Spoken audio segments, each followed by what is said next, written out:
Hello, I'm Tom, a corporate competency training expert. Of course, throughout the entire sales process, you will encounter many objections and refusals from customers. But in reality, customer objections do not always appear at the final stage. They can arise at the very beginning, throughout the sales process, or at various points during your interactions with customers. Moreover, it's not always necessary to handle the objection immediately. You don't have to respond instantly or counter the objection as soon as you receive it because you need to assert your expert position. You must understand the customer's mindset and know how to respond appropriately based on the real situation at each moment. It's similar to when someone throws a ball at you, you can throw it back immediately, or you can hold onto a few balls before returning them all at once. Or, you may keep one or more balls until a suitable moment in the process or at the end, and then throw them back, or maybe not at all. You might use a different strategy altogether. All these tactics will be revealed in this key lesson. This will help you handle objections very intelligently, and sometimes it can be even more optimal and effective for you. In many cases, doing nothing, just staying silent, may surprisingly yield unexpected results. So, without wasting any more of your time, I will go straight to the 4 key moments that you must master to flexibly handle customer objections. The first moment: handle the objection immediately. Dear friends, there are only a few objections that require immediate attention. Not all objections need to be dealt with on the spot. The objections you should handle right away are those related to integrity, reputation, product quality, or your company's or your personal services. For example, if the customer says that your company's product doesn't meet the required standards or that your company is involved in legal scandals, you can't respond with, "I will address that later, is that okay?" These are critical and sensitive issues that you need to address immediately as they arise, just as you would react swiftly and flexibly in urgent situations. You must respond quickly, carefully, decisively, and confidently to prove to the customer that their claim isn't true. You can say, "Yes, that happened, but there's been a misunderstanding, and I will explain it to you right now."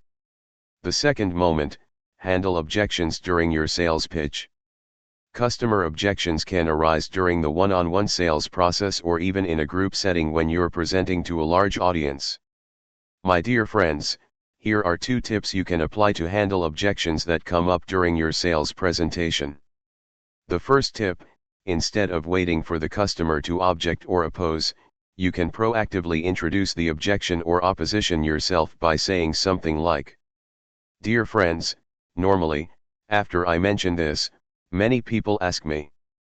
Then, you insert some objections that you've anticipated and immediately address them during your sales negotiation and discussion.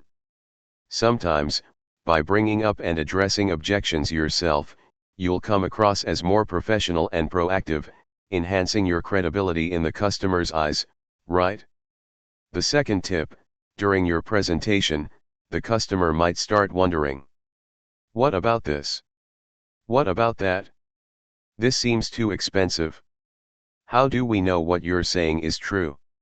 If you've thought carefully, prepared well, practiced, and encountered similar situations before, and you have the best possible answers ready, you'll be able to respond smoothly, professionally, and persuasively.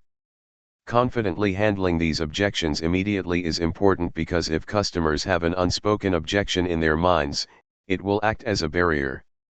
They'll focus on it instead of on your captivating presentation. So if you can handle it, do it immediately. For tougher questions, you can address them later. The third moment: handle the objection afterward. There are 2 scenarios for this. First, if the objection doesn't significantly impact the customer's emotions, behavior, or decision to purchase, and to save time, you can say, "I will address that later." Second, if you're not confident enough to provide a convincing answer at the moment, and you need time to think it through, you should also postpone the response. In both cases, you can say, "Can I address that later?" Or, "Right after we finish this presentation, I will thoroughly and comprehensively address all your concerns." Is that okay? In most cases, customers will agree to revisit the objection later. However, when you do address it, one major issue that frequently resurfaces is the price. As you know, inappropriate pricing can kill any deal. If the customer learns about the price of your product before understanding its value, they will often assume that the price doesn't match the product's worth, creating a significant obstacle that could kill the deal before you've even mentioned it. I have a guiding principle in sales: never reveal the price before the customer understands the value. It's better to lose the sale but keep your brand and company's reputation intact than to reveal the price prematurely and allow the customer to draw their own conclusions. My dear friend, you are an expert in your field, and you understand how excellent your product or service is. Money is merely a reflection of the fantastic value you're offering them. In cases where objections or concerns arise regarding price, you can handle it by saying something like, "That's a great question, and I'll answer it in just a few minutes. I think you'll be very pleased to learn the actual price, but before that, I'm excited to share with you the incredible benefits this product offers."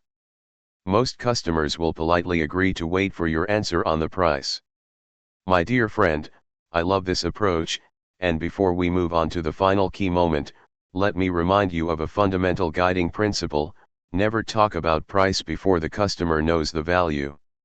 This is an absolute rule, especially with intangible or high-priced products. You can disagree if you like, but statistics show that very few sales professionals successfully close deals when customers know the price before understanding the value, unless it happens to fit their budget by sheer coincidence. Finally, the fourth moment: never handle the objection. This may sound surprising, but sometimes our customers raise objections that aren't real. We call these smokescreen objections. They might say things like, "I don't like that product, it's too complicated." Or, "I don't like the color." Or, "This is too expensive, no one can afford it." Sometimes, these objections are simply instinctive reactions without much thought behind them. They don't necessarily need a response. Not every objection must be taken seriously or addressed, just like occasional background noise when you're working. In such cases, your job is to smile, nod as if acknowledging the concern, and then continue your presentation. If the objection isn't raised again during your presentation, it probably wasn't important. So, in this final moment, you don't need to respond as if you're on the defensive, like saying, "Oh, I remember you mentioned XYZ earlier, right?" Instead, handle it like a true expert, someone who controls the situation and owns the game. My dear friend, pause this video now, review the rules of the 6 numbers from the previous key, and start choosing which objections you will handle at which time. Remember, preparation is crucial and will largely determine your success. Once you've completed your task, come back here, and we'll continue to the next level to help you develop highly professional strategies for handling objections in the next key.